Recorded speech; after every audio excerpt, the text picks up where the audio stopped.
ses disciples en disant, allez dans le monde entier, annoncez ma parole. Jésus-Christ s'en allant au ciel. Il envoya ses disciples en disant, allez dans le monde entier, annoncez ma parole.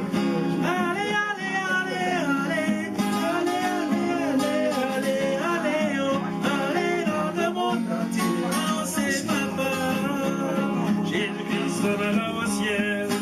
Il envoya ses disciples en disant, allez dans le monde entier, annoncez ma parole. Jésus-Christ s'en allant au ciel. Il envoya ses disciples en disant, allez dans le monde entier. Après la prière.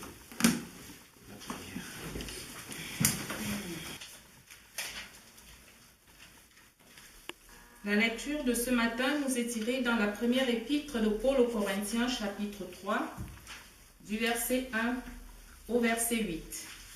Il est écrit: pour moi, frères, ce n'est pas comme à des hommes spirituels que j'ai pu vous parler, mais à des hommes charnels, comme à des enfants en Christ. Je vous ai donné du lait, non de la nourriture solide, car vous ne pouvez pas la supporter, et vous ne la supportez même pas à présent, parce que vous êtes encore charnels. Frères et sœurs en Christ, bonjour. La méditation de ce matin qui nous est tirée dans l'épître de Paul aux Corinthiens. Paul écrit aux Corinthes. Il explique aux hommes quel est le bon comportement d'un chrétien. Paul s'était rendu compte que l'influence du monde de l'origine extérieure n'était pas la seule préoccupation, n'était pas le seul problème dans l'Église. Le caractère charnel, naturel des humains était responsable des troubles qui prenaient naissance dans le cœur même des croyants. Les croyants de Corinthe n'étaient plus en état d'homme naturel, sans pour autant être devenus spirituels. Les croyants de Corinthe qui manquaient de maturité spirituelle, Paul leur fait comprendre qu'il était en droit de leur écrire comme à des chrétiens parvenus à maturité. Compte tenu des enseignements qu'il leur avait dispensés, ils sont donc inexcusables de ne pas avoir progressé dans la foi. Nous savons bien que si quelqu'un n'a pas la foi, il ne peut pas prétendre être serviteur du Christ. Nous voyons aussi dans Romains chapitre 8, verset 9, si quelqu'un n'a pas l'esprit de Christ, il ne lui appartient pas. Paul va relever cette jalousie qui mine les croyants de Corinthe. Et nous savons bien que là où il y a la jalousie, il y a toutes sortes de mauvaises choses, parce que la jalousie est le fruit de la disposition charnelle. La jalousie est une forme aggravée d'égoïsme qui provoque immanquablement des disputes. Nous savons bien que là où il y a des disputes, il n'y a pas d'amour. Et pourtant, Jésus nous dit, on reconnaîtra que vous êtes à moi si vous aimez les uns les autres. Il va même encore plus loin en nous disant, aimez vos ennemis, faites du bien à ceux qui vous haïssent, bénissez ceux qui vous maudissent, priez pour ceux qui vous maltraitent. Dans Luc chapitre 6, 27 à 28. Et nous savons très bien que c'est très difficile quand on te demande de prier pour ton ennemi. On te demande de faire du bien à celui-là qui te veut du mal. Mais c'est la volonté de notre Seigneur. Parce que notre comportement au sein de l'Église doit être différent des païens.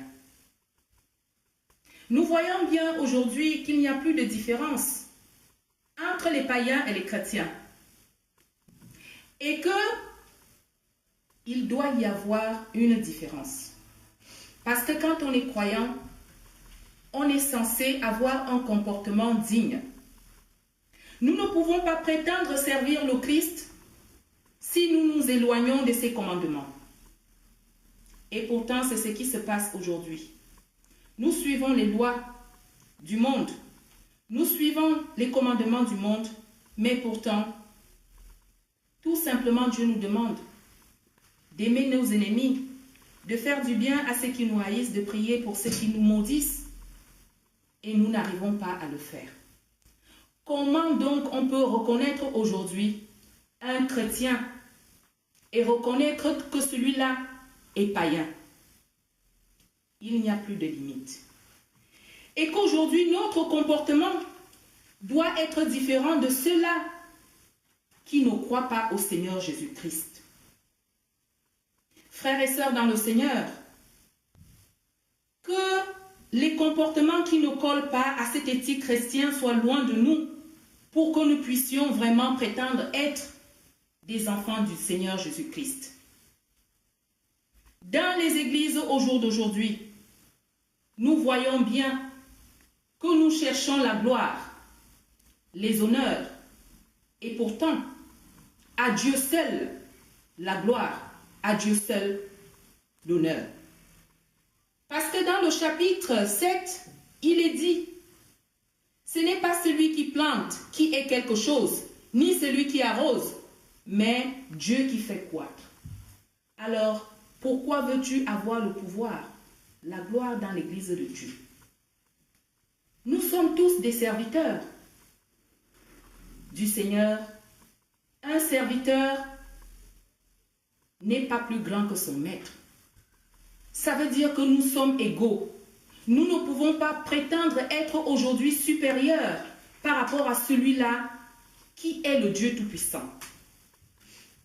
Si nous le faisons, ça veut dire que nous ne sommes pas des serviteurs de Christ. Parce que dans la maison du Seigneur, il n'y a pas de roi, il n'y a pas de supérieur. Nous sommes tous des serviteurs. Et en tant que serviteurs, nous devrons savoir que notre récompense, que chacun de nous va recevoir sa propre récompense selon son propre travail, comme il nous est marqué dans le dernier chapitre. Que chacun de nous recevra sa propre récompense par rapport à son propre travail. Alors dans l'Église, quel est ton travail en tant que chrétien? C'est pour ça que j'ai choisi ce thème. Quel est ton rôle en tant que serviteur de Dieu? Donc c'est à nous-mêmes de répondre à cette question. Quel est ton rôle en tant que serviteur de Dieu? Parce qu'en tant que serviteur de Dieu, nous devons servir d'exemple pour ceux-là qui doivent revenir aujourd'hui et croire au Seigneur Jésus-Christ. Alors si nous-mêmes, nous ne sommes pas des exemples, nous ne sommes pas des bons témoins pour Christ, comment pouvons-nous arriver aujourd'hui à convaincre ceux-là qui n'ont pas encore accepté le Seigneur Jésus-Christ pour Seigneur et pour Sauveur à rejoindre l'Église? Au contraire, nous faisons fuir ceux-là qui n'ont pas encore connu Christ avec nos comportements. Nous devons donc savoir que dans l'Église du Seigneur, nous ne sommes que des serviteurs. Il n'y a pas de supérieur, il n'y a pas de maître. Un serviteur est un serviteur. Et selon notre travail, nous avons des comptes à rendre à notre Seigneur Jésus-Christ. Parce qu'on nous dit bien dans le dernier chapitre que chacun recevra sa propre récompense selon son propre travail. Le travail que tu fais dans l'Église de Dieu. Tu dois savoir qu'aujourd'hui, si le Seigneur Jésus-Christ arrivait, quels sont les comptes que tu vas rendre au Seigneur Jésus-Christ en tant que serviteur de Christ? Qu'as-tu fait dans son Église? Est-ce que tu as attiré du monde? Ou alors tu as éloigné son troupeau? Faisons donc attention à ce que nous pouvons faire, à ce que nous pouvons dire, parce que notre comportement doit être exemplaire, que ce soit au sein de l'Église ou alors à l'extérieur. Parce que ceux-là qui nous considèrent comme les gens de l'Église doivent réellement voir la différence. Frères et sœurs en Christ, retenons donc quel est ton rôle en tant que serviteur de Dieu. Que Dieu nous bénisse. Amen. Il envoya ses disciples en disant